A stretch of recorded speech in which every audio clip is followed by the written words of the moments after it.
PMac Movies back with a brand new live stream for you guys. Welcome to the first ever PMac Movies live stream with another collector here on YouTube. Today we are welcoming the man, the myth, the legend, the Tone Zone, the Slipcover King, the Steelbook King. Tony, how are you doing today? I'm good. That's a lot of that's a lot to live up to. You are the king, Tony. You are the king of the slipcovers and the steelbooks, I think. Yeah. Kings are usually rich though with money. I spend all my money on all this stuff. So what have you been up to today? Taking it easy. I've been just a little bit under the weather for the past few days, so I've just been kind of just taking it easy, catching up on some of my YouTube video recordings. I watched a movie. Yeah, it's been a pretty good day. Would you watch anything good? I watched Southern Comfort. Have you ever seen that one before? I have not seen that one. I saw Vinegar Syndrome put it out. They did, yes. It was pretty good. I had never really heard of it before. I really enjoyed it. It's it's an older one, but yeah, it was definitely worth a watch. Nice. I'll probably get it when it's 50% off at some point in one of their sales. Yeah, I think there's a new sale starting next week. Really? I didn't see that. I think it's the halfway to something sale. They're always having some kind of sale. Well, that one I thought that one is usually in like May, so I think it's a little bit off, but Yeah. All right. How are you feeling? I'm feeling pretty good. I think after the live stream, I'm going to take some NyQuil and go to bed. Ah, yeah, it's probably past my bedtime at this point. Lately, we've been falling asleep before 8. Yeah, I go to bed pretty early myself. So, I mean, first, I just wanted to talk about like how I found out about your channel. I had actually probably been doing videos for a few years, and I saw you doing I think it was a live stream with Tommy Starr years ago. Oh yeah. And that's when I first was finding your channel, and then I've kind of watched it ever since. How did you come across PMac Movies, Tony? Because I think even back then you said you had watched me before. Yeah, I have been watching you for a very long time. I really don't remember how I came across your channel, but I did remember the shelves that you've got. I think you built all of your own shelves, and I believe I watched the video where you were building some shelves. But to be honest with you, I don't know how long it's been. It's been a while though since I've been watching you. Mm. I feel like too I've tried to like communicate with other people who make videos, and I don't know, I just felt like most of them were just kind of interested in their channel and they didn't really communicate that much from like my perspective, so I kind of just didn't really try. And then I noticed that if I like commented or talked to you, you would actually Oh yeah. respond. I'm one of those that responds to all the comments that I get on my channel. I like to interact with everybody in the community. I don't ever want anybody to feel like they're not a part of something. So I always reply back. Hopefully, it's always for the positive. I do get some negative comments. A lot of people like to be negative about how much money you spend, like they have some kind of control of what you make and what you spend. But I always try to twist it or spin it in a way to make it positive. And I mean that's one of the topics that I have today. Is I think that's a really interesting thing, because you don't really know how much money somebody makes, and you don't know like where they're at in life and things like that. So it's Right? I think some people are very irresponsible with their money, but just because somebody buys a lot of stuff, I mean, you don't really necessarily know their situation. So Right. I find it interesting, though. That's something that I kind of like will always wonder about, is like how people spend their money. And I don't know, it's just always been a curiosity to me, like how much somebody will spend on one particular item, sort of thing. Or Yeah. I mean, Some just by looking at the collection, you would think that I would spend a lot of money, which I do spend money, but I'm always looking for a bargain. I know that you are probably one of the best. I enjoy watching your videos because you are always getting some kind of bargain. You don't mind if you have to wait for something to come out. You've always got the great deal. I'm one of those that jumps on new releases because I don't want to miss out on the slipcover because, of course, slipcovers are very important to me. Um, but yeah, I do like the way that you go about your purchases because you always seem to get a good deal. I think there's like the other end of it too. There's extremes. There's people who go like spend way too much money, and then there's the other extreme where people are so frugal that they don't want to buy anything. And Hmm. I mean, that doesn't seem like it would be a fun way to live life either. Right. Got to take risk. As far as my spending though, um, I wasn't always able to purchase things day one. I would have to wait. I'd have to budget. But the older I got, my family's, I've got grown kids. I don't have the responsibility of trying to take care of little ones. So this is pretty much my hobby. I don't really spend money on anything else other than my collection and, of course, paying my bills. Very nice. I think it's interesting too, as far as inflation, like everything's going up, but really, as far as inflation, movies very minimally are going up in price. So people are like minimum wage is going way up, at least where I live. And I make a lot more money partly because of that, because minimum wage is going up, that bumps everybody's wages up. But movies really aren't really, if they're going up, it's very minimally compared to other things, in my Right. opinion. Yeah. And there's always some kind of sale going on. I know that you like to shop I guess Hamilton Books, you like to shop Groove. You seem to get pretty good deals that way. So if there's a way that you can save money, there's always some kind of deal going on with physical media. So you don't really have to spend outrageous. I do want to say too, for the people that are commenting right now, this being my first live stream with somebody else, I'm trying to focus on the conversation, not necessarily the comments right now, but we'll get to them later. So I would say that I'm not ignoring you all, but I kind of am ignoring you on purpose because I'm trying to focus on what I'm doing here. All right. Let's see where we're at. Maybe we should take a look at a couple comments. I've got a lot of good people in the chat. Tim Talks Talkies in the hizzy. Joe Masiello in the hizzy. Grubby Raccoon. Jad. Bob's Blu-rays. I see one of Bob's Blu-rays comments. Yeah, he's being facetious. I know. I figured.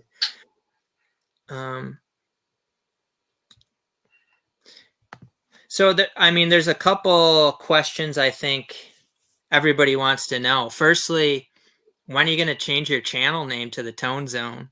To the Tone Zone. I wish I would have thought about that. You should have given me that nickname a long time ago. That way, when I changed my channel name, I could have chose that. But I think I'm going to stick with Basement Blues because I think that pretty much sticks with what I've got. But you are always welcome to call me the Tone Zone.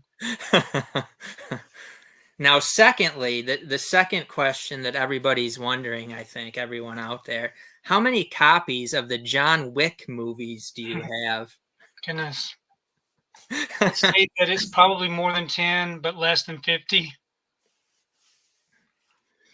Now, I also wanted to share some breaking news that I've gotten from insiders, from these companies that produce boutique Blu-rays. You're hearing it first here on PMac Movies, before Serial at Midnight, before Films at Home. Shout Studios has actually changed their name to Scratch Studios. I've also heard that where they manufacture the discs in Mexico, they're actually naming that Scratch Factory. What do you think about that, Tony? I think that's pretty fitting for them, especially since almost every title that you get's got a scratch on it. Is that correct? With Scratch Factory, it's getting pretty bad, especially it seems like the 4K discs. I don't know. Do you look at your discs when you get them, or do you don't even want to think about it or worry about it? Yeah, I do not like to think about it or worry about it, but I do check my disc. Um, and mostly I've been pretty lucky. I'm not sure exactly how you get so unlucky with yours. Do you have any trouble playing any of your Scratch Factory disc? um, as far as playing them, probably pretty minimal issues. There's quite a few that I haven't watched though, of course. Yeah. Um, I just feel like I remember when Blu-rays first came out back in when was it? 2007, 2008-ish. Mm-hmm. They would always be pristine. They would always be pristine. I don't know. So I think the manufacturing got changed over to Mexico, and I know like there's factories in Germany that seem to do a lot better as far as scratch discs, but the factories in Mexico are said to be very, very poor. Um, but yeah, there wasn't really any issues with scratch discs from anybody really until I would say the last few years. And you also have to look in the right lighting too, because if you look in um, like not the right sort of lighting, you're not even going to see the scratches. So I mean that's Yeah. another thing too. Like in some lighting, I'll look at it and it's fine, and then I'll look at it like up here where I got more lights and I'll be able to see it. But um, yeah, it's Scratch Factory, Criterion. Those are the two worst probably. They might actually. I wonder if they make their discs in the same factories because they're pretty consistently, especially with the 4K discs. I think I found that Criterion, the Blu-rays are pretty bad too. I feel like, um, yeah, not that Scratch Factory is perfect, but their Blu-rays tend to be better than the 4Ks, I think. Yeah. Well, I have watched a lot of my Criterion releases. Never had any playback issues, thankfully. I haven't watched as many Scratch Factory discs, but I will be careful when I put them in the player just to check to see if I can see any scratches. Okay. But yeah, that was breaking news here on PMac Movies. You heard it here first. Scratch Studios, and they're made at the Scratch Factory. Um, so I want to talk about like kind of how I got into collecting movies, and then I guess you can share a little bit about from where you're coming from. Um, I kind of always I feel like had like a collection, even from when I was a young kid. I always collected something, whether it be action figures when I was real tiny, sports cards. I would trade them with friends. I got all into that. I got into like collecting pens, and then I got into collecting tennis equipment when I played tennis in high school. Video games at one point, CDs. I think CDs was before I got into the movies. Um, and then pretty much over about the past 20 years, it's been DVDs, Blu-rays, and then now Blu-rays and 4Ks pretty much at this point. So this has definitely been the longest I've been buying something, but it's usually one collection at a time too. Like I don't collect anything else besides movies. It's just movies. Um, but also I like to kind of think about where that kind of came from as far as why did I get so connected to buying movies. Which again, I think that goes back to childhood. We never really had like my parents didn't collect movies. We had probably a few VHS tapes. I think we had ET. Um, I can't even remember much. There was a few stuff that was like they took it off the TV and it was on a VHS, but just maybe Independence Day. I think we had. Um, but there was a few summers where pretty consistently my dad would rent movies from a rental store nearby. He would rent VHS and we would watch them at night like as a family. But still, I mean, I that was when I was pretty young. And then after college, I had a friend who he had quite a few DVDs, and I kind of started buying DVDs with him. and then from there it just picked up and got out of hand. But another aspect to it also was, we didn't have cable, and we didn't get DirecTV until I was in like middle school, so I didn't really have access to much movies other than what we rented. No cable. But even once we got DirecTV, we didn't have like the DirecTV box in my bedroom, so I really didn't have much else to watch unless I bought DVDs. So it really, like, I think that really kind of escalated it, where I just started buying a lot because I didn't really have much to watch if I was just like in my room hanging out up there. And now it's turned into this. Yes, big collection. How about for you, Tone Zone? So I've always, since I was in high school, I was always collecting something.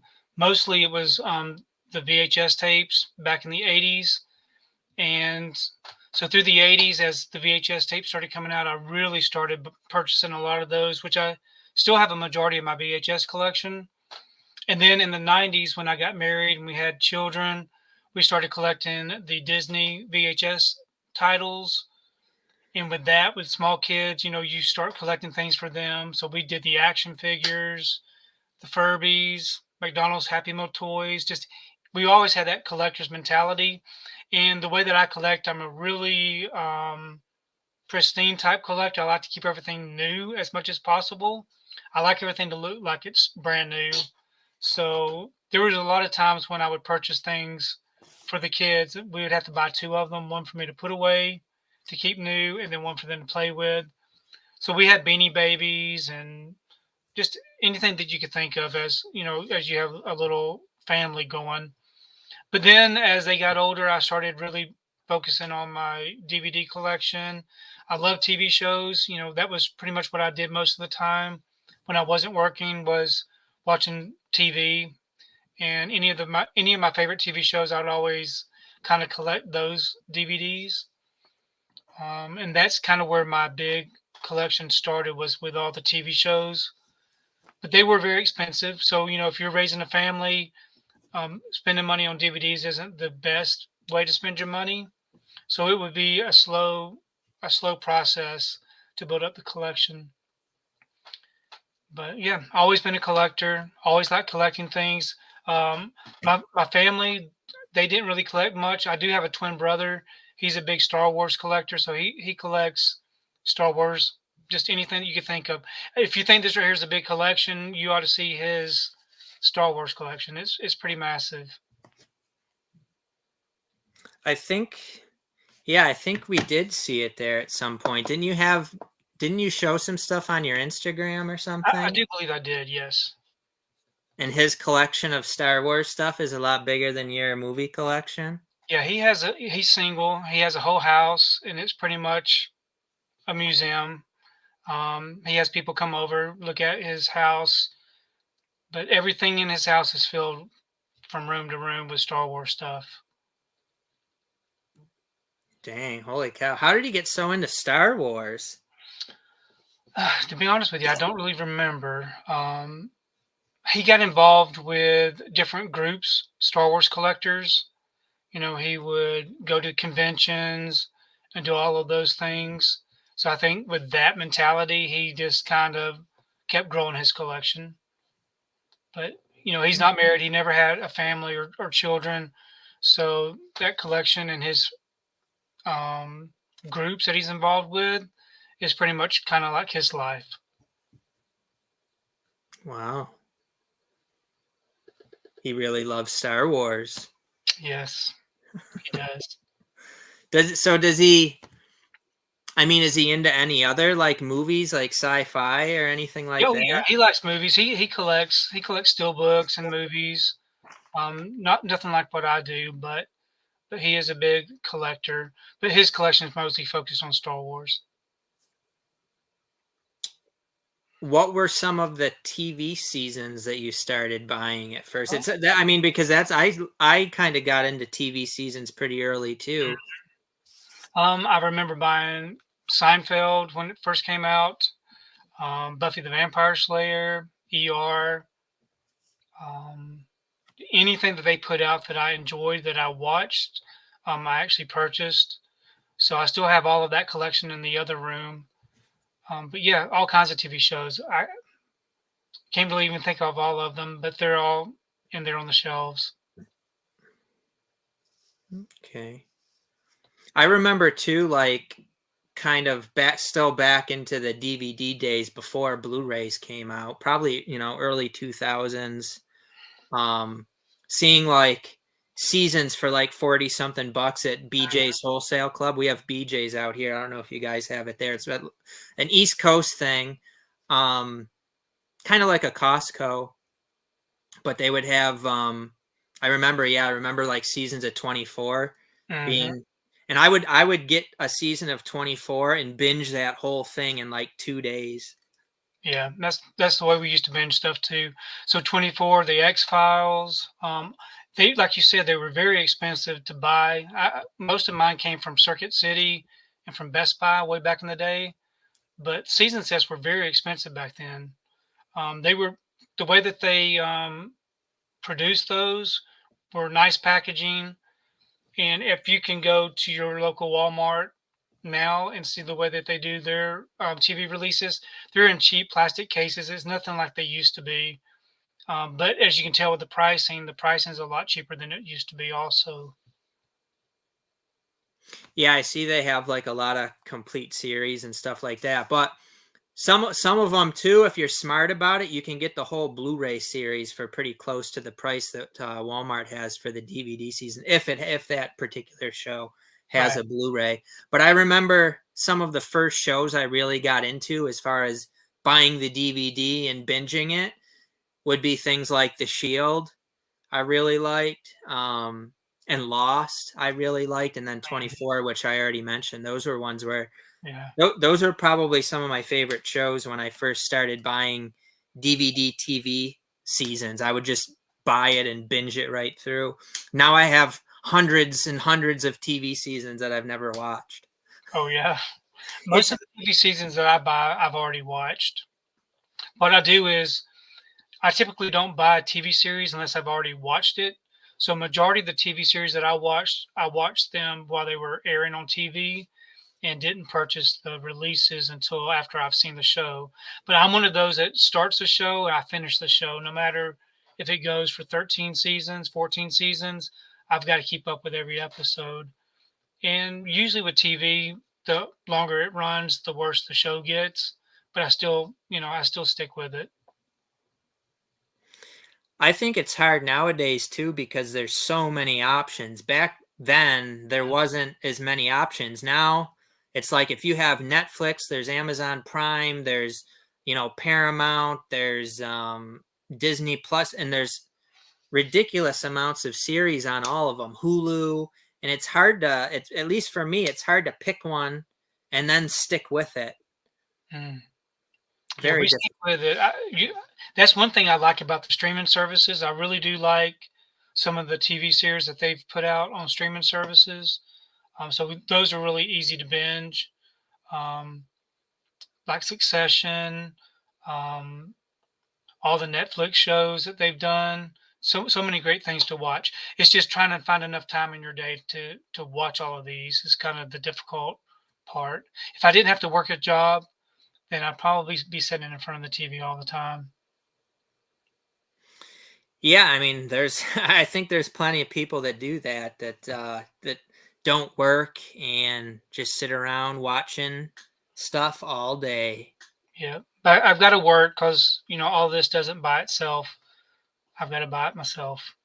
I mean, you would think that everybody has to work, but that's not the way it is. Apparently, I'm not sure why so many people don't have to work. But I guess that's a different discussion than what we have today. Yeah. I think it's interesting too, as far as kind of what we started off talking about a little bit ago. It kind of got brought up as far as like our differences in how we buy things. Like you tend to, I would say, you buy more of like the new releases and you buy multiple copies of the new releases. Whereas I'm like, I feel like I'm more of a mix of like budget buying, but I also will buy boutique items if I think it's something that will sell out, or if it's I can get it a good deal on release, like with the Target buy two get ones and things like that. Did you ever, I guess, just taking a look at that, looking at people's philosophies, watching some different YouTubers too, I just find it interesting how people are so different regarding that. I mean, I've seen some people that are just like really, really cheap. Like I feel like way cheaper than me, way on that extreme, like I talked about earlier. And then, I mean, there's probably some people that are even more extreme on like buying more than somebody like a Tone Zone. Yeah. Well, it wasn't always to where I could afford to buy every copy. So back in the day, I would have to decide: do I want to get the steelbook? Do I want to get the slipcover? If I've already bought it and I've already got the title, do I need it again? And back then, I couldn't afford to do that, so I would have to choose. So as things became more affordable because of, like I said, my family being grown, me still having a good steady job, I was able to not have to make that decision. I could just go get the Target exclusive. I could get the Best Buy Steelbook. If it had a nice slipcover, I could go get the slipcover. And that's kind of the way I've continued on with those things. Um, if Second Sight puts out a really nice release of High Tension, do I want to get rid of my basic Blu-ray release? No, I want to hold on to it. I don't know why. I do, but I do. But there may come a time to where I have to start selling some things off, to pay for my nursing home or whatever it may be as I get older. And if I do that, then at least I've got something that I can sell to try to get some money back for that. Pay for your nursing home? Yeah.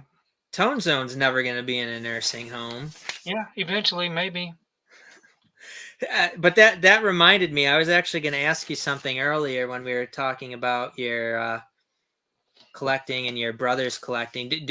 Do any of your kids have anything that they collect? How many kids do you have again, by the way? Well, I have two sons. I've got a 31-year-old and a 29-year-old. And back when they were younger, they collected Pokemon cards. They've got really huge video game collections. We kept all of our Game Boy games, or Nintendo 64 games, all the game systems. So they grew up with the collector's mentality. But now, as they're older, they don't do collecting like I do. They pretty much let all that fall behind. So they don't collect anything anymore? No, they don't collect anything. They have no interest in collecting. They have no interest No. in my collection. Um, they have no interest in my YouTube channel.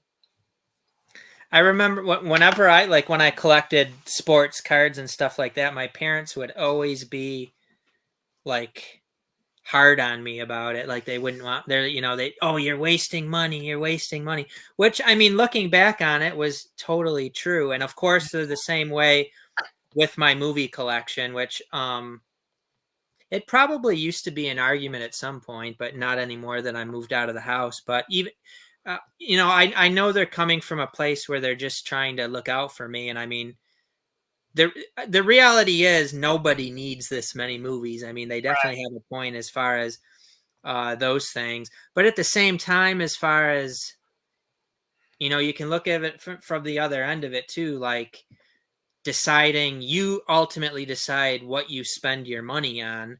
The issue is, and this is what I was going to get to with this thing, is I think that there's a lot of people on the internet watching videos, on message boards, seeing what everybody else is buying, and they're spending more than they should be. They're not being smart about it, because the internet's very influential. Even like for me, I didn't really care about slipcovers, for example, until I started watching YouTubers who cared about slipcovers, stuff like that, and that influenced me to get into them, get it to a certain degree. So I guess that would be something that concerns me, is people buying these new releases and things that aren't being responsible because they're seeing everybody. So they're seeing like you or somebody who has the means to do it. And then they're thinking, hey, well, those people are doing it, so I'm going to buy new releases. And you kind of see it on like Instagram and stuff where should that person really be buying all those new releases? And in the end, you don't know. I mean, that person could have inherited millions of dollars. You don't know what their situation is. You just kind of wonder. And Right. I think the overall influence of seeing people buying stuff all the time on the computer, it gives people like it then kind of like leads to them doing it. And then I guess I don't want to repeat myself. Do you what do you think about this, Yeah, Tom? I 100% agree with that. If it wasn't for the influence that we see all the time on Instagram, on YouTube, used to without the internet, um, you didn't really know what anybody was buying for their collections.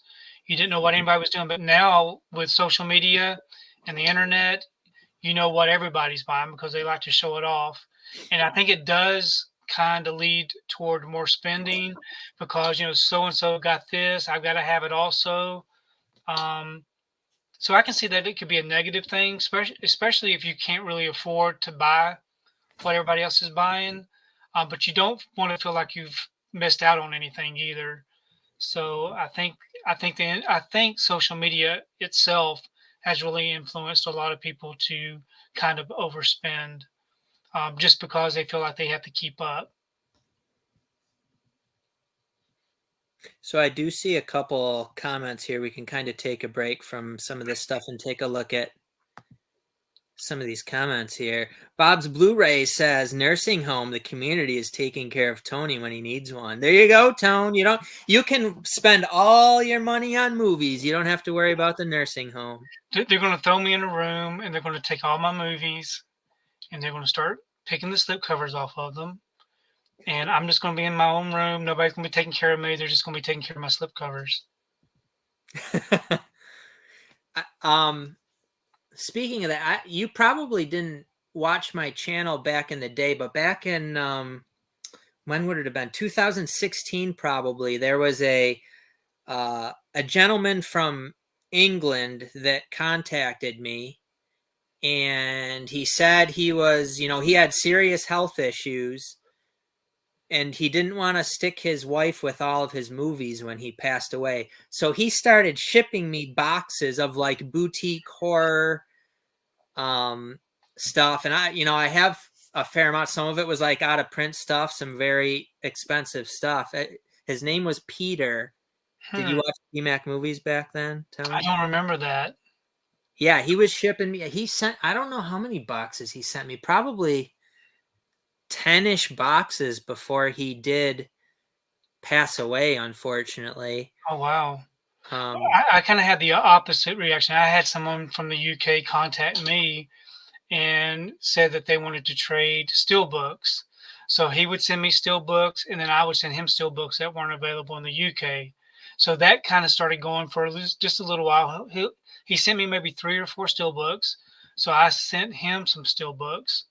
Then the next time he had me send him more steel books.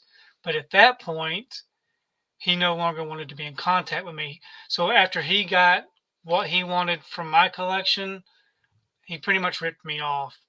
So I've been very weary to participate in trades from people, because there's people out there that's going to take advantage of other people. Um, but have you ever been ripped off by somebody from the internet?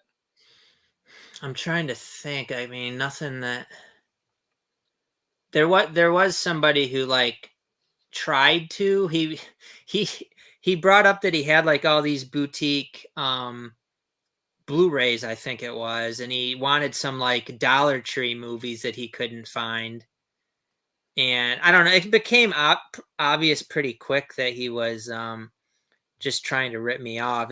I don't know, it's kind of weird that people would do something like that just to get Free I stuff. don't I guess maybe yeah, just a few free items. Like can you can you live with yourself just to get a few steel books for free or whatever? Like, can you live with what you did to get them? It's Yeah, pretty it's weird. terrible. Yeah, I could never treat anybody like that. But usually that was one time that, my wife, she doesn't give me any grief about what I do. Usually I think someone's spouse might give them a hard time if they spend as much money as I spend on physical media. But that one time she was very upset the fact that I got ripped off by somebody that I trusted. So anybody else, moving forward, if I said I was going to ship somebody something, she would be really cautious about me sending things to people that hadn't paid for it up front. Yeah, that's really a shame that people do that with digital codes too. There's people in these digital code groups that'll sometimes rip people off, and it's like, you're really going to do that to rip somebody off of like 10-20 bucks? Like, seriously? Right? And Or then there's people that kind of beg you for your codes every time too. yeah, trying to get free codes. But I mean, some people do give out free codes, so that kind of leads to people begging for them, I guess. That's true. Um, Somebody asked how many movies we have, which I definitely do not know. You probably do a better job of I do. logging your movies than I do. Yeah, I track every single movie that I get as it comes in the door. And I keep everything tracked through Blu-ray.com. It's got a good way of telling you how many titles you have as long as you log it. So I've got 2,343 4Ks. I got 11,302 Blu-rays and 633 DVDs in my So, collection. so when you say 11,000 Blu-rays, is that counting? That's counting like, so John Wick, say you got Yes, 20 John Wicks. Is it counting 20 or is it counting one? it's counting 20 or however many I have. I'm curious as to how many Blu-rays I had, because I did count my stuff at one point, and I think it was like 4,000 movies, and that was like 2016. And I've gotten a lot since then, so I have to have a very decent amount, because I would have thought that my Blu-ray collection's probably, I don't know. I would think it's probably like 8,000 or something, but I would be guessing. I don't know. Yeah. I did log them at one point, and there's like an app I used, and then every time I switched phones, there was like an issue with the app, and I pretty much just gave up, unfortunately. Yeah, everything that comes in the door, I log, so I can tell you exactly how much I paid for it. I can tell you what day I bought it and which store I bought it from. And to me, I think that's a great way to keep up with your collection, because I'm sure you've bought the same title over and over again by mistake because you didn't know you already had it. And so that's one way to help prevent buying duplicates when you don't want to buy duplicates. Yeah, there's definitely that's definitely a big plus to it. And I definitely have bought movies multiple times, unfortunately, but it hasn't happened too much. I generally know what I have, but um, it does happen, unfortunately. Hey, have you ever watched any of my videos on? I've made a few videos over the years on looking at collecting, hobby versus addiction. Have you ever seen any of that stuff? Any of those videos I've Oh, made? not that I can recall. Mostly the things that I've watched of yours are your live streams. As far as your pre-recorded videos, I don't recall very many of those that I've seen. Mm, okay. So, I mean, we've already kind of talked about these things, but um, people just and I mentioned this earlier too, as far as like I collect one thing at a time. Even when I was younger, like I'd only get into one thing, and now over the last 20 years, it's pretty much just been movies. Um, and then I get kind of interested slash not really concerned though. Like it's more curious. It's like I'm curious when people are collecting. I'm not necessarily being judgmental. We do have to judge everything in life. We have to make judgments, but there's a difference between making judgments and being judgmental. people collecting just all sorts of things, figures, Funko Pops, video games, vinyl, posters, figure. I think I already said figures. There's some people just collecting like pins, people collecting pins. I don't know. And I look back at my collecting too, and it's always things that I could use. It's never just something that sits there. It's always like the action figures. I would play with them. The pens, I would write with them. The tennis equipment, I would play tennis with it. The sports cards, I would have friends and we would trade. Movies, you can watch them. So it was always like always things that I could do something with. So some of these collections, I just don't understand some of them. Doesn't necessarily make them bad or wrong. I just don't get it. Like, just the figures that are just sitting there on people, or like I know you collected Funko Pops at some point. I don't understand the Funko Pop thing. I don't. Yeah. It's just never something that I would even think to do. It was always collecting things that I could use. Video games. I went through like a video games. Yeah, I know with the Funko Pops, I started collecting the Funko Pops kind of to display with my movie collection. They had Disney Funko Pops, they had movie related Funko Pops, but unfortunately with the Funko Pops, it got to be to where, well, if you saw any of my older videos, they really started to take over the basement. With the Funko Pops, I think they're very addictive. They come out with a series of characters, and you think that you've got to get all of them. And then once you've collected all of those, there's more and there's more and there's more. So it finally got to the point to where I just said I cannot have a single Funko Pop in my house. Because seriously, they were from floor to ceiling. They took over everything, and I just had to put my foot down and say no more. And fortunately, I was able to sell my entire collection and pretty much got my money back on everything that I spent. But I will never. I will never. There's some great looking Funko Pops out there, but I can never do that again, because that's one of the things that was just too much for me. You think, oh, it's only $8 to buy a Funko Pop, but when you buy hundreds and hundreds and hundreds, it really got out of hand. And so when there's I'm things sure like you this, saw. Have you seen my Funko Pops in the past? I don't think I saw your channel until you had gotten rid of them. I think Oh, I that's came good. like after the Funko Pop. But it's like when somebody does something that I don't understand, I try to understand it. I mean, that's part of my job, really. I'm a drug and alcohol counselor, so I've never been addicted to heroin before, but I have to try to understand what somebody's going through when they are addicted to it, to be able to help them. I have to at least try. So I brought up Tim's comment. I love lots of stuff that just sits there. My posters and statues and stuff brings me joy. I think, and again, back to my accounts, this is what I work with people on all the time. This stuff all goes back to childhood. Like at least from my perspective, like you started liking this from childhood. You do that for some sort of emotional connection you made with it in childhood. So like I personally don't understand the posters and the statues, but it brings you joy probably because you're connecting it to positive memories from when you were younger. I do want to say about Tim though, Tim is a lot nicer guy than me, because if I ask Tim for a digital code, he always just sends it to me, and I don't ask often, but he just always sends it. So like for me, if I get a movie with a digital code, I'm trying to sell it and make some money off it. So he's a much nicer person than me. Let's put it that way. Yeah, Tim's a great guy.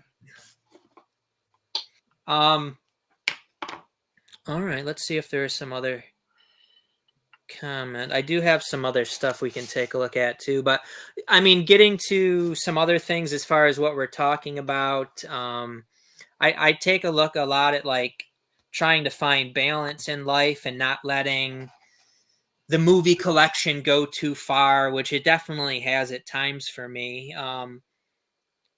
Not really currently. Like I wouldn't years ago, like I would be annoyed to even like go anywhere. I'd want to be like staying home, watching a movie. Anything else was like taking me away from being able to watch a movie.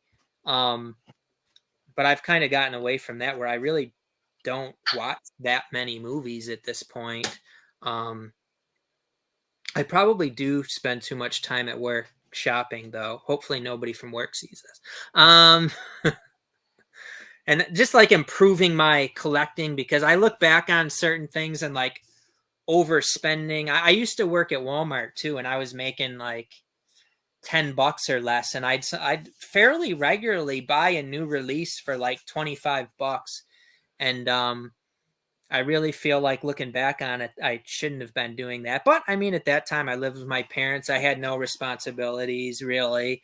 Hmm. Um, so I was able to do it and not get in any financial trouble. I was still saving a great deal of money. Um, Yeah, I actually worked for Walmart too, back from 1986 to 1996. I worked there. What was it? It was 2004 to 2010, like 5.5 years, a few years through college, and then I worked full time at Walmart for I don't know what it was, maybe 2 or 3 years. I worked full time, but I'm just always trying to like improve my thriftiness kind of with movies and trying to improve as far as not buying a bunch of stuff that I really don't need, which is definitely a work in progress. Like there's a lot of movies that I really could just get rid of. There's a lot of movies that are in bins down cellar because I just never plan to watch them. So um thankfully Dollar Tree's pretty much stopped getting movies because that was really I was getting too many that I never watched from Dollar Tree. Right. And I think you get some kind of joy though. I mean, as a collector, when you get a good deal, you kind of like to share that good deal with people, correct? So when you're able to get a good deal on something that I paid full price for, does it give you some kind of joy to know that you saved money on that item? As being thrifty,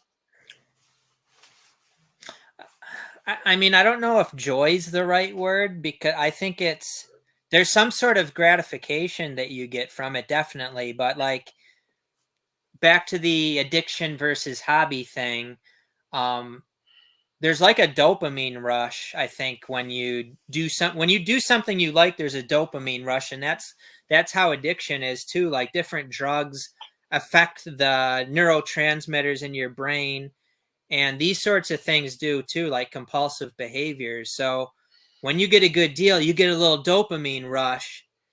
So then you got to be careful though, because I mean, there's lots of good deals out there. So, hmm I mean, yeah, I don't know if it's joy. I think it's almost like a high. yeah. Well, I think if anybody really wanted to know how much I spend every month on my collection, I do put out a video every month of what I purchased the previous month. So if they really wanted to think about how much someone spends on a collection, they could just watch that video and kind of add up all those titles, which people do that. They watch my videos, they let me know how much I've spent. Um, but to me, I try not to think about it that way. I don't try to think about how much I spend because to me that almost brings me down to think, oh, what else could I have done with this money?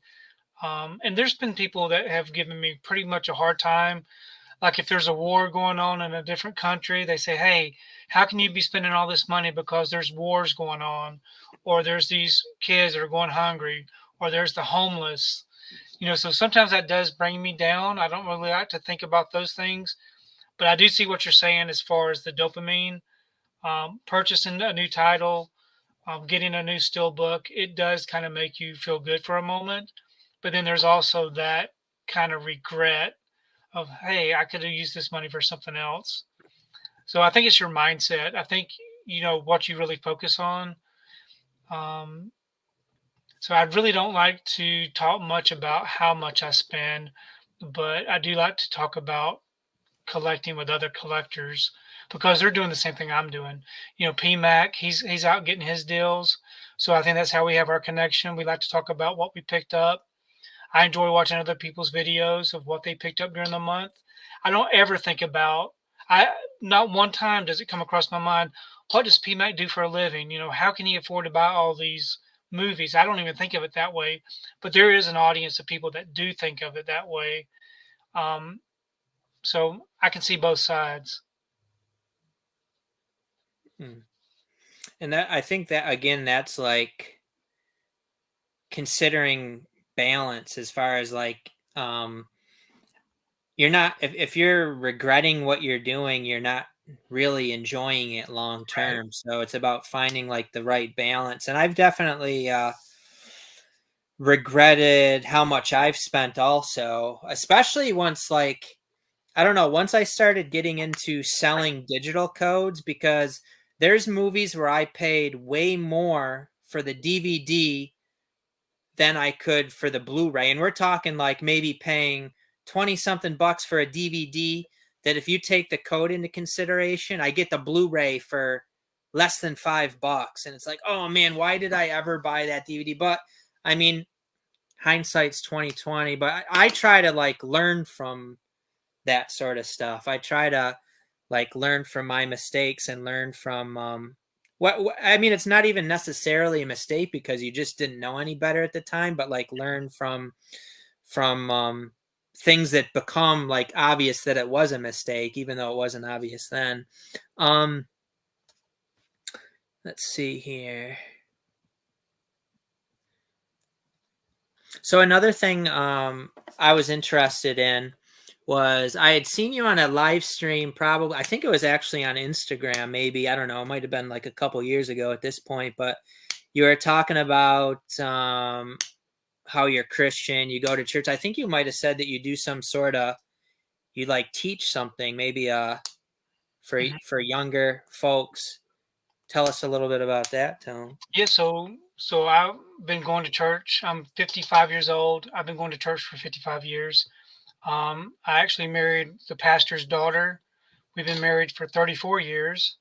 And you know, we growing up, we were told, you know, hey, be careful what you go and put in your head, you know, what you're watching, who you're hanging out with, those kind of things. So there was a lot of things that we didn't do growing up that most of the kids nowadays don't even think about, you know, going to see a movie, going to amusement parks, those kind of things.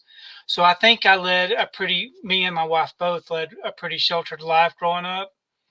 Um, so we didn't really get to start seeing movies up until about our older teen years. Other than the fact that I did get to sneak out and go to some movies every once in a while. But I think living a sheltered life growing up, um, it seems like when you kind of get away from the people that sheltered you, you kind of go a little on the wild side. But thankfully, me and my wife didn't do that. We still have our same standards, and we try to live a life that is pleasing to God, and we try to express that through the way that we live every day, the way we treat people, and hopefully that's something that I can just keep up and keep doing. Now there are some things I know that I've had in my collection, as far as some movies that I purchased, some movies that I'm not very aware, some movies that I bought that I wasn't really aware of what they were about. So sometimes I do get that feeling of shame for having something in my collection that I shouldn't have. Maybe there's nudity in it or something. I went to the movie theater last month and went and saw Poor Things. Had no idea what the movie was about, but when I went to the movie theater, I saw it. I felt really bad about being in there seeing all the things that were going on in that movie. Um, so there's some things that I find to be a hindrance sometimes, as far as the media out there that you can put in your mind. So I always try to focus on the good stuff and not the negative. I have no idea what Poor Things is about. Do not see Poor Things.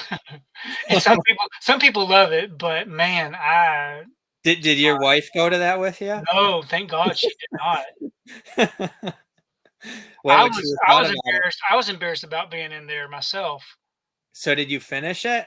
Yeah, I finished it. I never walk out of a movie. If I'm in a movie theater, I sit down, I watch the whole thing. But that is one that I could not recommend. Yeah, it seems like you're quite into horror movies. Yeah. Does like your I love a good horror movie. I love a good thriller. What I like about it is the rush of the unknown, the killer aspect. I do enjoy a good gory movie. I love looking at violent kills, blood. To me, that's all fantasy. Um, to me, I can live without any nudity being in any movie. I don't need the nudity in any movie. But of course, the people that make these movies think that that has to be in every single horror film.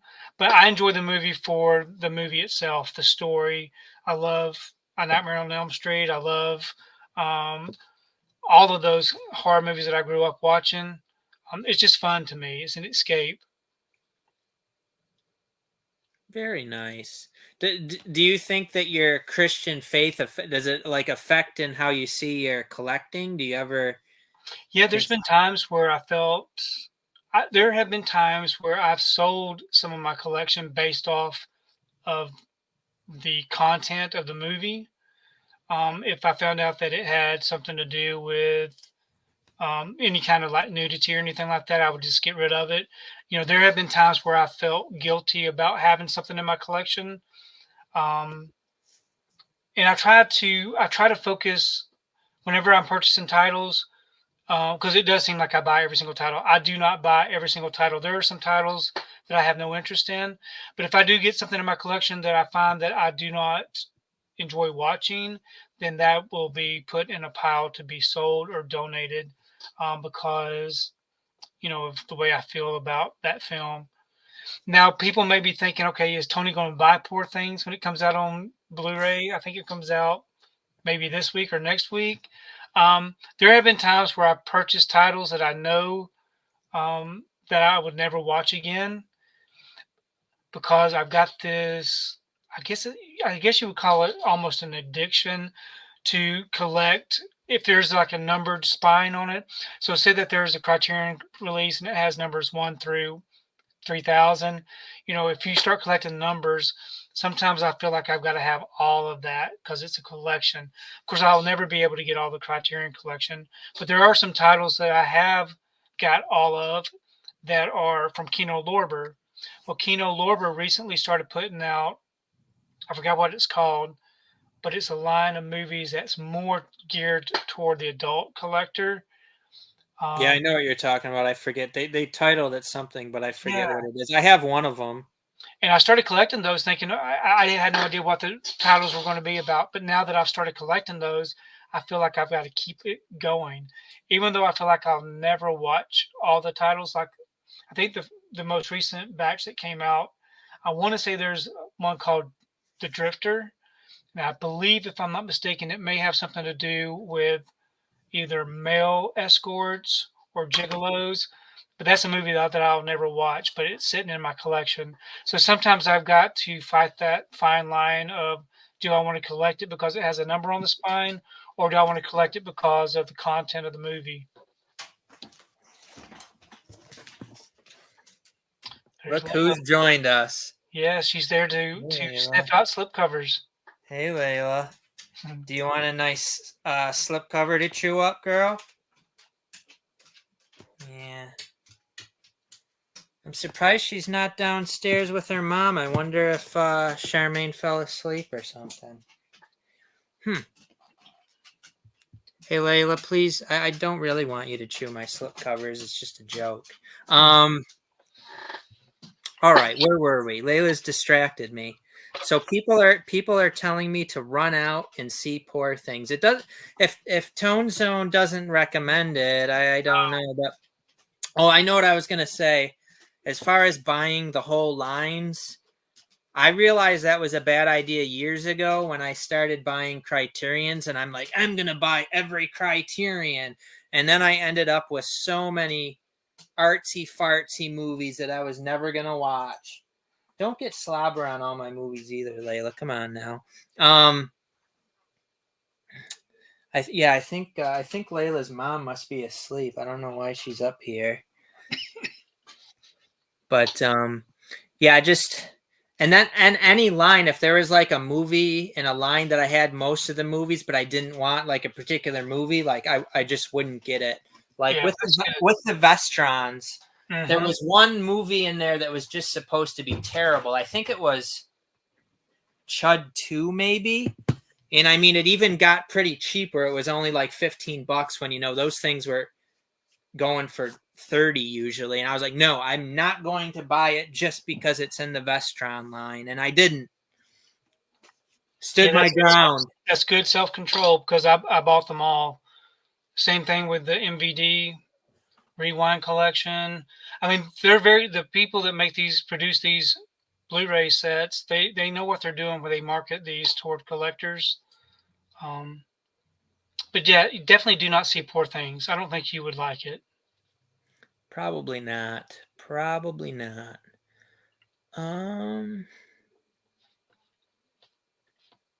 Okay, next thing I wanted to discuss. So I started doing these videos, YouTube videos. I think it was late 2015 because I had been overseas for almost a year and a half, and I came back. I wasn't working. I started making these videos. My channel it was just steadily rising till it got to over 2,000 subscribers.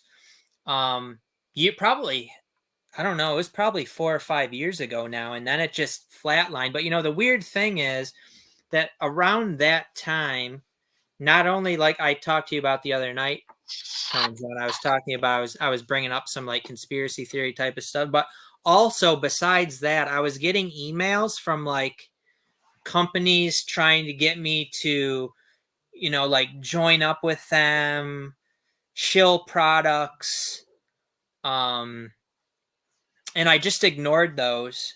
So I wonder if you'd had any experience with this too, where like these companies were reaching out to me, emailing me, and I wasn't responding. So I'm curious, like, could that have had a factor in my channel? I believe I was kind of shadow banned because why would my channel just increase to over 2,000 subscribers and then just like nothing for almost 5 years? Have you gotten any like those type of emails where these companies are reaching out trying to, make lucrative deals that, I mean, they may be lucrative. I have no idea, but Yeah, most of those I do get those periodically. Nothing that really pertains to what I feature on my channel, so I don't even respond to those emails. mm-hmm. But I've been doing YouTube for over 11 years, and my channel has just slowly grown recently to where I've got over 9,000 subscribers, but it took 11 years to get that far. So it's a slow growth. It really just depends on the content that you put out. I have been doing a video every single day for over 2 years now, which I think has helped my channel grow, but it's a slow process. Not everybody gets the number of views, not everybody gets the number of subscribers. You know, Thankfully, I'm in this to just relate to other collectors, other movie lovers. I don't really care about being YouTube famous or anything like that. It's mostly about just reaching out and being a part of a community. I mean, there's some other strange things I've seen, like people that probably had about the same amount of subscribers as me, and then they would be a recommended video for me, and I would watch them, and I would start watching some of their videos, and then all this, I'd never heard of these people before, and then next thing you know, somebody else is telling me about this channel, and somebody else, they got, so to me, YouTube's like pushing certain channels, and then they get bit. Next thing you know, they're at like over 10,000 subscribers when before they were like right where I was, and then you know next thing you know, they're 20, 30,000 subscribers. So to me, it's just odd, and it's weird how I'm just finding out about this channel for the first time, and then all of a sudden everybody else is talking about them right at the same time. So they must have popped into people's Yeah, recommendations all at the right. same time. Yeah, I can see that does happen. Some people's channels grow really fast, um, but thankfully, I don't really concern myself with it. But I can see your point as far as your channel just kind of staying the same for over a year would be kind of frustrating, especially if you're putting out really good content. Why aren't people seeing my videos or whatever? But as far as me and you, as far as your channel, your stuff comes up in my feed all the time as far as your live streams and things. But it's probably because I got my notifications turned on for your channel. Right. Um, Right. so I always see when PMac goes live. I Doesn't think mean I'm it's always able to join and watch, but I do see when it goes live. it's really I think what it is I think YouTube would suggest my videos, and then at some point they stopped suggesting my videos to people. But I mean, there's nothing I can do about it. In the overall scheme of things, it isn't a big deal. It's just interesting to me how Works. they push certain channels, and they can shut you down if you talk about things they don't like or whatever. Yeah.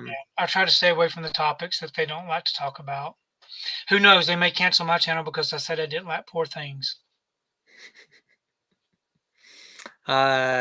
Tim says there's so much going into growing on YouTube, thumbnail, video, and audio quality, content variety. Some people just do an amazing job at nailing that. I mean, that's true. But as far as my particular situation, I think it's just weird because my channel was growing on a daily basis, and then for 5 years, boom, plateaued. Next up, I want to show you some movies, Tone, and see if you have these movies, these editions. You Okay. ready? Yeah. I did this quick earlier today, and I had my mom's birthday party to go to, so I couldn't go through the whole collection. I only got to I think I only got to like the D's, but let's take a look at a few. I'm sure you got this Do one. you want me to show you these if I've got them, It did. or I mean, you take my word for it? I mean, I don't think you're gonna lie about it. Okay. Yeah. Up first, we got Bloodbath from Arrow Video. No, I like that though. It's a nice slip. Oh my gosh, I am shocked that I you do do not not have have this. When no. I looked at it in my palm, I'm like, why did I even pick this? He has this for sure. Yeah, it's a beautiful. That's a beautiful slip box. It may look beautiful, and it is an Arrow, but it's like a pretty early Arrow, and it is not like a thick Fancy box box. set. Yeah. It's quite thin. Yeah. If you ever want to get rid of it, the Tone Zone will take it. I think this has like 4 versions of this movie too. I've never watched it yet. There's one with a 95-minute runtime, 81, 62, and 79. Mm. So, Bloodbath. Wow, I'm shocked that you don't have that. Yep. Up next, we have The Exorcist Yes. Anthology. I You have have that one? Yes. Okay. Really great set. These are some great movies right here. The Dragon Tattoo Trilogy Extended Edition. Have you seen these? I have not seen those, and I do not have that trilogy box set. Oh, I thought you were saying you did have it. Oh my. I don't think that I do. I know that I've got the Dragon Tattoo, I guess the remake, but I don't have the original trilogy. Wow, I'm shocked. This is really good. You should get this one. This is Swedish. It's got what's her face in it, who she's been in. She's probably one of my favorite actresses, actually, but I can't remember her name. Numi Rapace or I don't know how to say it, but you know who I'm talking about? Numi? No. Anyway, Death Race 2000. I do have that. Okay. But I don't have that edition. I've got the UK release. Okay, but you have it, so I would like to have that release though. I'm pretty sure you have this next one. Out of print. What's that? It's out of print? Oh yeah, that one's way out of print. I can't even remember where I got that, actually. Probably, I don't know, maybe a Target buy two, get one, maybe? I can't remember. This one's pretty recent, and it has a slipcover, so the chances that you don't have this is very, very small, but it is Dr. Lamb. I don't have that. You don't have this? No, and I've never even heard of that before. Dr. Lamb, Unearthed Films. Nope. I don't have very Unearthed. many, I do not have very many unearthed film titles. Wow, I'm shocked. I thought Tone Zone had everything. No, How about Chinatown with this very nice slipcover? definitely have that. Okay. It is a nice. I think I've got three or four different copies of Chinatown in my collection. I think that's my only one. Up next, this is a beautiful slipcover here, velvety. Very nice. It is Crimes of Passion from Arrow Video. I do not have that. Oh, wow. This is a really nice slipcover. Look at that. Wow. Yeah, that is a very beautiful slip. How about Beautiful with slipcover? Nope, I do not have that. That's a foreign release. This is just, I believe, Lionsgate. Yeah, this is a Lionsgate Wow. release. Yeah, I've never seen that before. Little drama movie. Never seen it. Javier Bardem. This one's a pretty recent one. I would think that you probably got this one. I'm a pretty big fan of both of these actors in this. It's Borsellino here. I've got that one. Got that one. Here's a slipless one. I don't know if you would get this. I don't know that it ever came with a slipcover. If it did, you probably have it. After the Fall of New York here. No, I've never seen it or heard of that movie. Well, it's supposed to be like a pretty decent one for this type of movie, put out by Code Red. Oh yeah, I don't have very many Code Red titles. Yeah, you probably don't have this one. So this is a UK release, but just wondering if you have it at all. I don't think it ever got a US Blu-ray. We got Archive here. No, don't have that. Man, I'm hitting a lot of ones. You're doing good. I bet you have this one now. I'm pretty sure you have this one. It's Better Watch Out from Well Go with slipcover. Yeah, I love Well Go. Another nice slipcover. Yeah, one of those nice shiny ones. I think I just spit on it a little bit. Yeah, shine it up. This one, I don't know. You might not have this one. This is 88 Films, A Black Veil for Lisa. I do not have that one. With slipcover. But I do have a lot of 88 film titles, but not that one. I feel good about myself. I have a bunch of great. stuff. If you ever decide to get rid of some, you know which ones I need. And then I know you were talking to me about this one. Yeah, so you have turn it to the other side. Okay, yeah, that's a very beautiful set. I do not have that one. I've got the flimsy box set that came out after that, the cheap set. But yeah, that's amazing. Hellraiser, the Scarlet Box. What do we got in here? This has got like a big book and stuff in it in here. Yeah, I've got the cheapo. But when the 4K came out with a new box set, I did get both editions. See, now this is a lesson to all you folks watching this. Tone Zone does not have everything, shockingly. Oh, I do not. That's right. He does not have everything. So that's everything I had on the actual agenda. I think I brought up that I watched A Perfect Murder today. Did I bring that up earlier? I don't think so. Because you talked about what you watched, but I watched A Perfect Murder with Michael Douglas. Have you ever seen that? I haven't ever seen it. Was it good? I liked it a lot, and actually Charmaine liked it a lot. We had a nice little early to midday movie. Michael Douglas is just great in it. He plays such like a creepy rich husband. Oh man, I liked it quite a bit. I just got it from Groove for $8.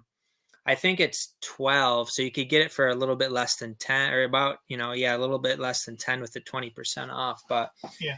I, I still need to learn your process for those 20% off deals. I tried doing it with a different email address, but for whatever reason, they've got my home address tied to any account that I create for Groove to where I cannot get that 20% off anymore. So if I put my wife's name and her email address and create an account, but it's tied to our home address, it says, "Oh, you've already got an account under Tony Connor."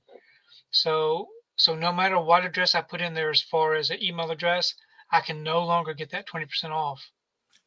so when you try to do it though, are you trying to make a new account or check out as a guest? You have to check out as a guest. Check out as a guest. Okay. I have not tried that. You can't, so you don't want to make another account. You just want to check out as a guest. And Good. That's good to know. PMac knows all the tricks when it comes to saving Yes. money. Save me some money. I need some money saved. Mark Stewart says, "Nice Puma top." Thanks, Mark. I actually, my wife had bought me this orange hoodie for Christmas, and she apparently she dressed me for the party because she like told me to wear it. So I wore it, but I like to wash my clothes before I wear them for multiple reasons. There's like chemicals on the factory on the clothes and stuff, and you want to wash that off. And then, so when I wore it, and then I came home and I took it off, and like the fabric, all the orange crap was all on the shirt underneath. That's another reason why you want to wash it, to get some of that like loose fabric off of it. So it was just like on everything, but I'll have to go have a chat with her about that after this is over. Joe Masiello says, "Shilling some Puma." Puma, you want to send me over some free hoodies? I spend enough for them here. Mark says that's a nice Arrow Hellraiser set. Yes. Tone Zone's looking and he's a liking. Mhm. You know what movie that's from? I'm a looking and I'm a liking. No, I can't recall. It's from it's Ben Stiller in either Meet the Parents or Meet the Fockers. I never saw any of those. Oh man, the first one's really good. The second one's pretty good, and then the third one was pretty bad. I'm a looking and I'm a liking.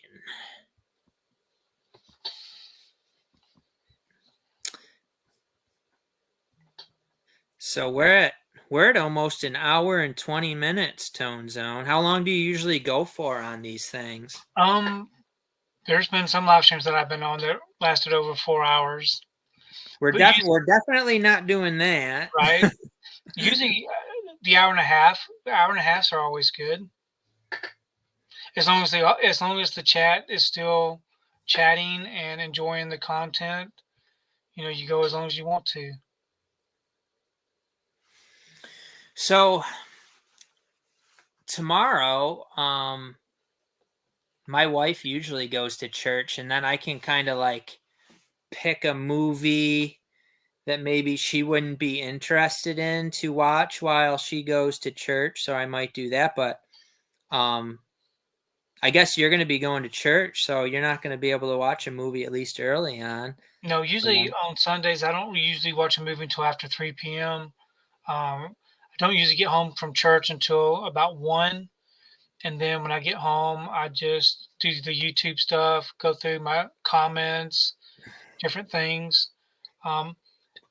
Usually on Sundays, Sunday evenings, all I'm thinking about is having to go to work the next day and the next week. I'm one of those people that always thinks about what's happening tomorrow and the next day and the next day. So yeah, Sundays are pretty laid back. And typically with my movie watching, I'm usually watching the movies by myself. If I like a movie, I think it's worth watching, then I'll recommend it to my wife. She'll watch it later. She actually works two jobs, so she's out of the house a lot most of the time. And when she's at home, she's usually just catching up on what she wants to watch on TV and such. Uh, she works two jobs to help you be able to buy your So movies. she works two jobs because she she likes expensive cars, and so she bought an expensive car a couple Oh, years ago, and so with that comes the responsibility of paying car payments, and so she prefers to work two jobs to do that. wow.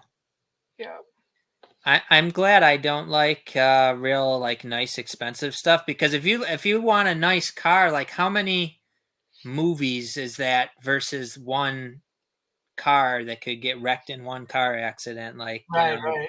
And the thing about me and my wife is that I don't use her money for my movie buying. All of the movies that I purchase are based off of the money that I make. Mm-hmm. I don't ever dig into her money to buy my things. You know, we pretty much manage our own money. I pay all the expensive bills in the household. The house payments, the car payments, except for her car payment.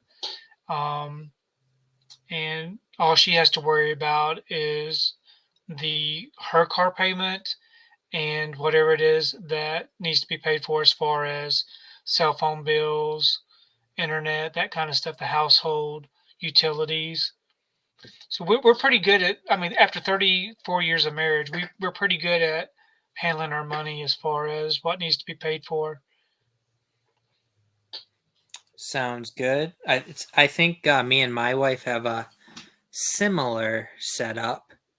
Um, so Ryan Sim says, PMac, I still call it Grove instead of Groove, thanks to you.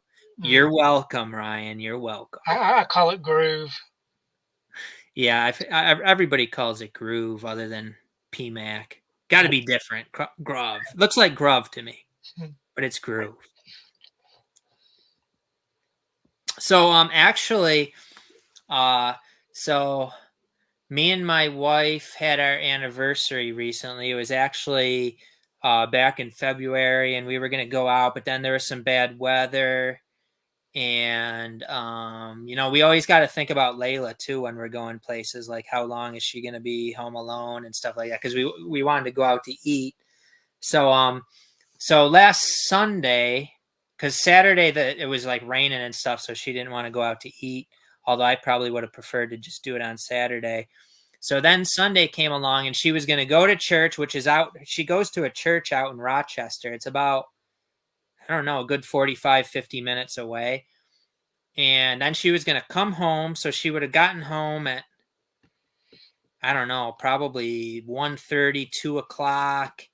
And then we were going to go out to Batavia, which is a half hour, and eat out there. So I decided, how about I just go with you out to Rochester, and you can go to church and I'll go to some places while you're in church, and then we'll go eat after. And she was okay with it. Well, we went out there, and she forced me to attend church with her. So I'm curious, like I was raised Catholic.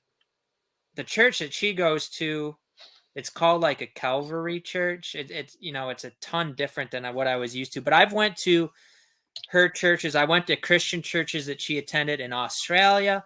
I've been to some in the Philippines. I was actually baptized, like born again Christian, in Australia in like a lake where I was dunked in the water. So what's like the setup of your church? Like how? Because let me explain her church first. Actually, so it was like it was a half hour of basically a band singing like worship songs, and it was like nice too. It was like a concert. It's a pretty big church, and it was like a concert. Like, they got nice equipment. speakers and stuff like that. So it was about 25 minutes, I would say, they sang. And then the pastor got up and spoke for about a half hour. And then they finished up with another few minutes of singing. So that was like the setup of their service. So I was just curious what like your service is. Ours is similar to that, but mostly the church that I currently go to, that's the one that my father-in-law pastors, is more of older people going to the church. So there's not our church doesn't have that many young people going to it. So the songs that we sing are old hymnal type songs. It's more of a I would say it's a contemporary. It's more of a traditional type church service, to where we have a song to start the service, then we have Sunday school for about 45 minutes to an hour, and then we have someone that comes up and leads singing for about 3 songs, and then we have the pastor. The pastor preaches for about 30 to 45 minutes, and then church service is over. I noticed it at the church that she went to that, I mean, there was older people there, but there was quite a few young people that went. Yeah. So it was, I mean, But it was, growing up, sorry. Go ahead. Growing up, we went to a different church, same church affiliation, but it was just a different church location where we had a huge youth group, and that's where we spent our teenage years. Is usually going out with the youth group and doing different things. So we had a lot of great memories growing up. Me and my twin brother with the youth group. You know, we got married in the church that we grew up in. Me and my wife went to the same church. So, but as we got older, the people got older, and the people that we continue going to church with, as people do, they die when they get old. So it's just been more. It's just been more of an older crowd lately. Because I'm older. I'm older now too. True. What are you going to do when we get done, Tone? You still going to go to sleep? You said you're going to go to sleep. I'm taking some NyQuil, and I'm hoping to get a good night's rest. I might. I'm probably going to fall right to sleep, but I'm probably going to put on like Psych again, maybe a TV show, and fall I see asleep. that we have Sarah. Do you know Sarah? Sarah's in the chat. She's one of the people that watches my channel. She has her own channel. She's a big physical media collector also. No, I don't know her. Yeah. Nice. Very nice. All right. Well, I think we will work towards wrapping things up. How do you think it went, Tone? I think it went very well. Hopefully you'll do more of these. It'd be nice to see you have different guests on your channel. I would really enjoy watching that. You never know. We will see. But thanks for joining me, Tone. My first live stream guest ever. Yep, you made me jealous with some of those great pickups that you've got. Those the Hellraiser set is amazing. You're gonna have to let me know what those other titles are. I'm gonna have to be on the hunt for those. And I only went through the D's. I mean, Yeah, I wow. get the. It's like, what do I even have in my collection? If you've got those titles, there's probably a lot that you have that I don't have, and vice versa. I mean, I know that you have a lot that I don't have for sure. And yeah, there's probably other stuff. Do you have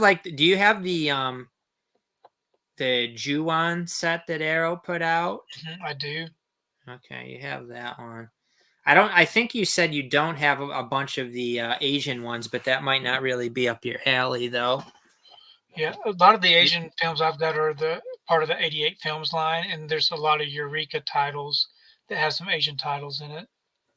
Do you have the I'm just looking at some of my box sets over there. Do you have the black Giallo Essentials set that Arrow put out? The black one, I think, is the only one that has movies that weren't put out in individual releases.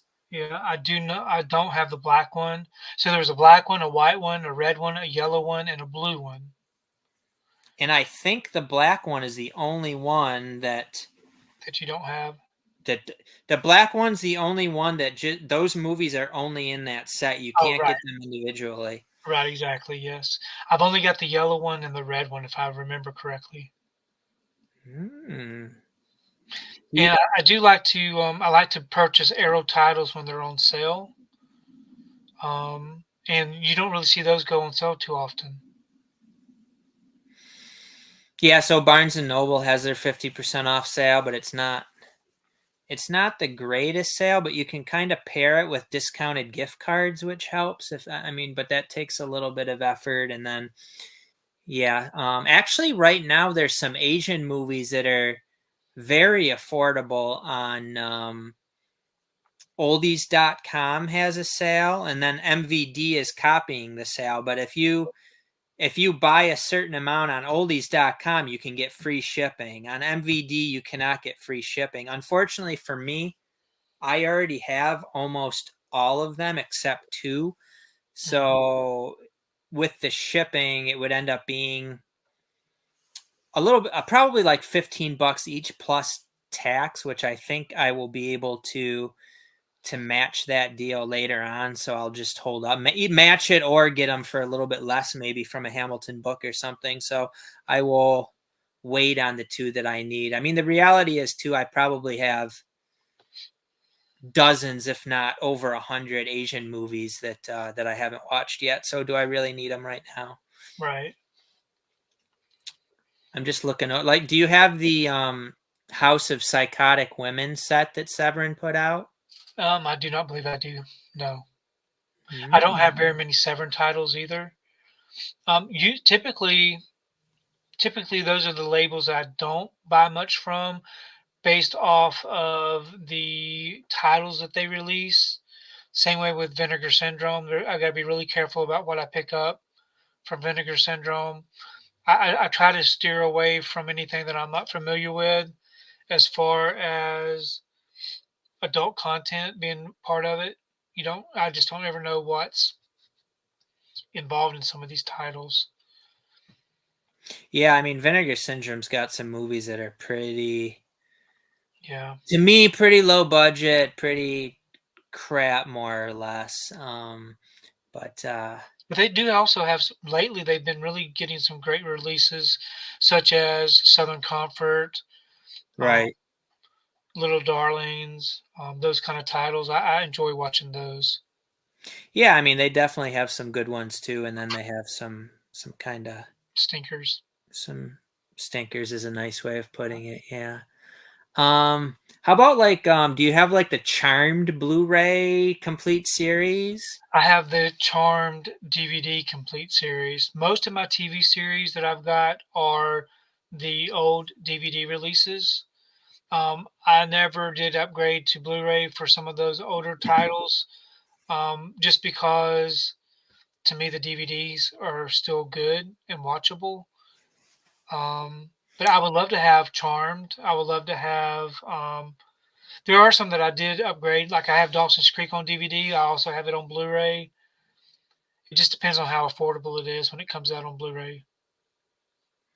Yeah, Charmed has been pretty pricey. I think I bought it on like an Amazon Prime Day. It went down to maybe, I don't know, like 80 something, which was pretty good for it. It's never been that cheap before or since, as far as I know.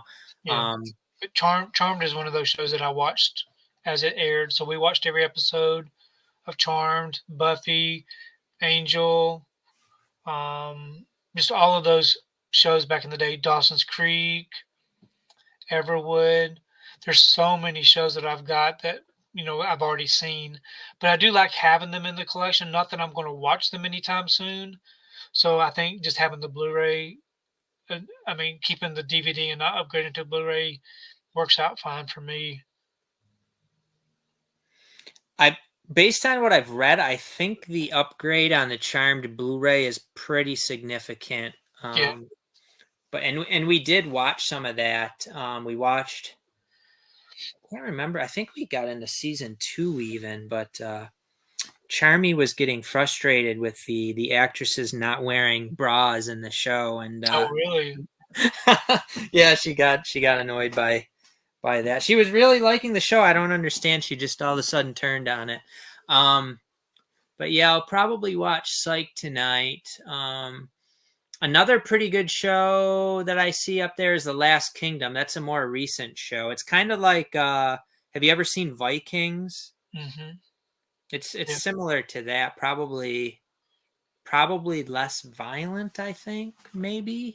But along that the lines of that sort of show. So do you have like the X-Files on Blu-ray? Yep. I have all the X-Files.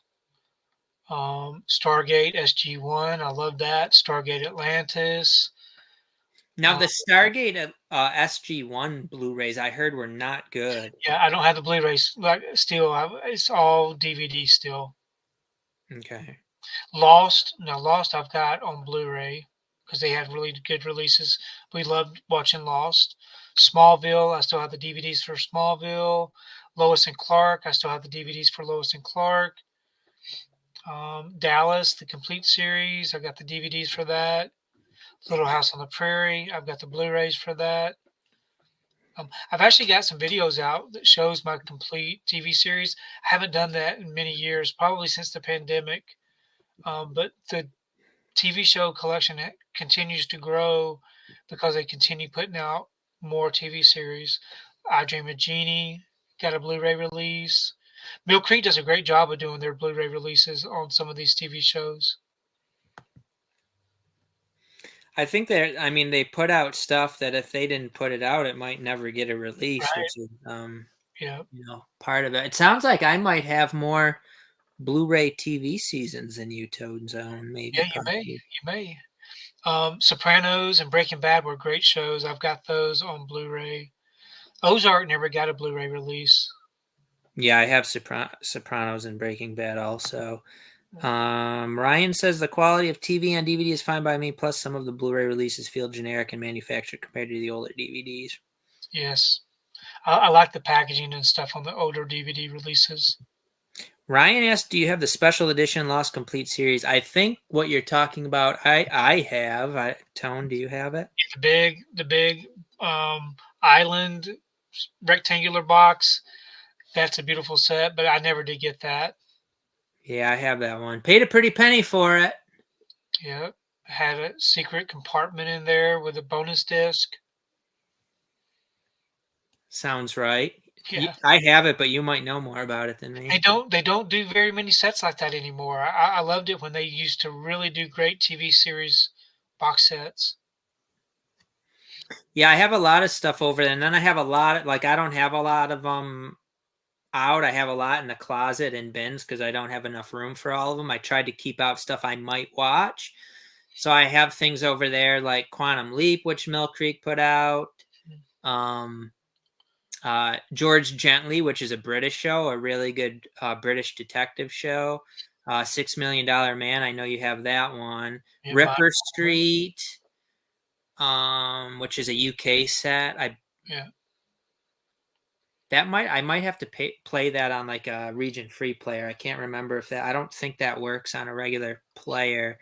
Orphan Black, which is I don't know if that's a UK show or like Canadian or something. I think it's UK. Okay, Rockford Files was a Mill Creek. A-Team I have on Blu-ray.